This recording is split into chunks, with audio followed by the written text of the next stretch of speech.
Buenas tardes, soy el subcomisario retirado Dubier Hernández Cubillos. En este momento procedo a hacer una explicación del taller número 1 de topografía. ¿Sí? Como primera medida vamos a analizar la clasificación de las carreteras en Colombia. Bueno, esta clasificación la ha establecido la reglamentación nacional de acuerdo a la importancia y a las características de las vías. Inicialmente hay dos clasificaciones grandes. Una, en zonas urbanas y en zonas rurales. ¿Sí? En zonas urbanas tenemos las autopistas, ¿sí?, que hacen parte de las vías primarias o principales, que se dividen en avenidas, carreras, calles, que son las troncales por las cuales circula la mayor cantidad de tráfico de la ciudad. Luego siguen las secundarias, que son las que llegan a las localidades, a los barrios aledaños, a las zonas periféricas de la ciudad. Y tenemos las vías terciarias, que son las que ingresan a los barrios, a los conjuntos y demás áreas de movilidad. En zona rural pues existe una característica muy similar. En este caso tenemos las vías primarias, que son las carreteras que unen los departamentos y regiones del país. ¿Sí? Entre esas se destacan las autopistas. Ejemplo,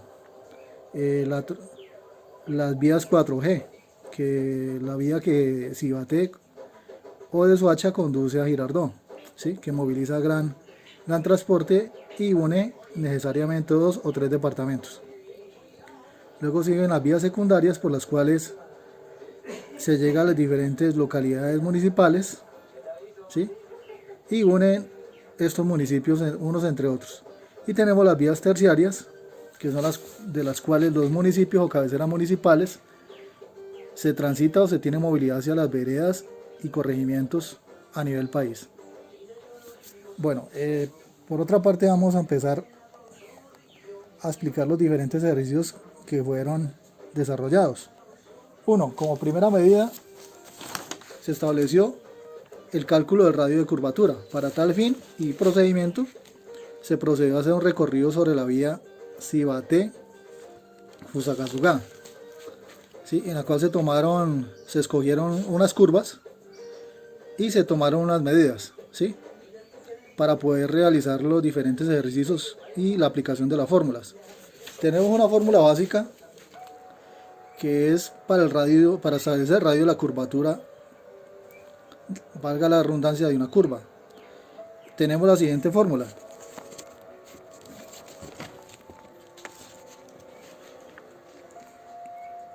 donde R es el radio de la curvatura, donde C es la cuerda o el punto que une el punto A y el punto B, distantes seleccionados de la curva, y la M, que es la mediana, la sagita. Sí, bueno, la fórmula nos dice que radio de la curvatura es igual a C2, o sea, la cuerda elevada al cuadrado sobre 8 veces la mediana, más la mediana dividida por 2. ¿Sí? Bueno, en el siguiente caso tenemos el procedimiento, cómo se establece esta medición. Se toman dos puntos, preferiblemente donde inicia y termina la curva, que sería nuestro punto A y posteriormente el punto B, aplicando el método de triangulación.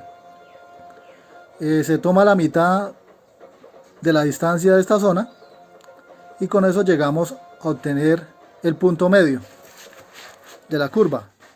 De ese punto medio de la curva hacia el centro de la vía establecemos una línea de 45 grados, de 90 grados, miento, y nos permite sacar la mediana o la sagita.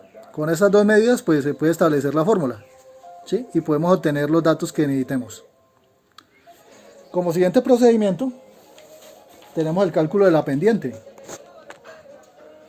que nos dice que arco tangente de la distancia vertical sobre la distancia horizontal nos permite obtener un dato en decimales y luego obtenemos en grados, minutos y segundos de la pendiente que tiene esa vía.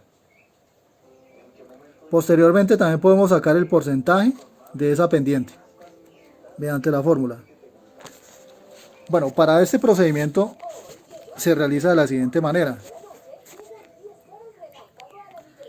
Se toma desde el centro de la vía, generalmente desde el punto del objeto que nos interesa o de los carros colisionados, ¿sí? Hacia el centro de la vía, por todo el centro de la vía. Normalmente uno utiliza 3-4 metros, más allá de eso pues puede haber dificultades para la medición. Para el caso concreto yo tomé 3 metros y utilizando un nivel, acompañado o una persona que colabore, se toma desde ese punto, se lleva a nivel los 3 metros y luego se mide la altura que se obtuvo de esos 3 metros del otro extremo y obtenemos el dB, que es la distancia vertical. Listo. Tomados estos datos, pues se aplica la fórmula y se obtienen los datos. Posteriormente, podemos establecer el cálculo del peralte. El cálculo del peralte básicamente es la altura de la parte externa a la parte interna de la vía. Técnicas que se emplea para evitar que los vehículos pues cuando vayan esos recorridos se salgan de la vía. Bueno, para tal efecto entonces se tiene la fórmula arco tangente por la distancia vertical sobre la distancia horizontal. Igualmente también podemos sacar el porcentaje del peralte, ¿sí? Bueno, para este procedimiento se realiza de la siguiente manera. Se toma el ancho de la vía, del extremo externo al extremo inferior. Se toma esa distancia, ¿sí? De igual manera entonces procedemos de la parte externa, llevamos nuestra cinta de medida hasta el otro extremo, apoyándonos de un nivel, establecemos total verticalidad y 90 grados y posteriormente medimos la distancia vertical o la altura, ¿sí?, que resta de esa distancia que tomamos inicialmente. Y eso nos permite obtener unos datos para posteriormente aplicar las fórmulas. Con estas 3 mediciones, cálculo del radio de la curvatura, cálculo de la pendiente, cálculo del peralte, podemos realizar el procedimiento de calcular cuál es la velocidad máxima que se ha establecido para una curva.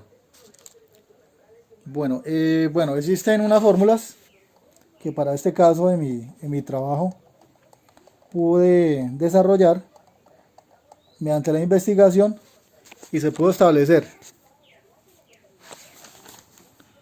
que el dato que aplica para el caso de mi proyecto está sobre 0.23 como máximo y 0,19 como mínimo. ¿Listo? ¿De dónde podemos obtener este dato? Teniendo en cuenta los radios mínimos calculados que se establecieron en las 3 curvas seleccionadas, ¿sí?, que no superan los 40 metros de radio. Y tenemos un peralte que es inferior al 8%. Para tal efecto, entonces seleccionamos 0.23 y 0.19. Bueno, la fórmula para establecer el cálculo de la velocidad máxima en curva, la establecemos aplicando la fórmula 11.27 como un coeficiente que nos arroja el cálculo de minutos segundos sobre la gravedad. Luego llevamos a raíz cuadrada el radio por la constante de fricción que hemos tomado anteriormente, más el peralte, Y esto es el producto de la división de la distancia vertical sobre la distancia horizontal. Lo dividimos por raíz de 1 más la constante de rozamiento por la mencionada división de la distancia vertical sobre la distancia horizontal. Posteriormente aplicamos las raíces cuadradas y eso nos arroja la velocidad máxima a la que un vehículo con seguridad puede abordar esa curva. Bueno, muchas gracias. Este fue mi aporte. Buen día.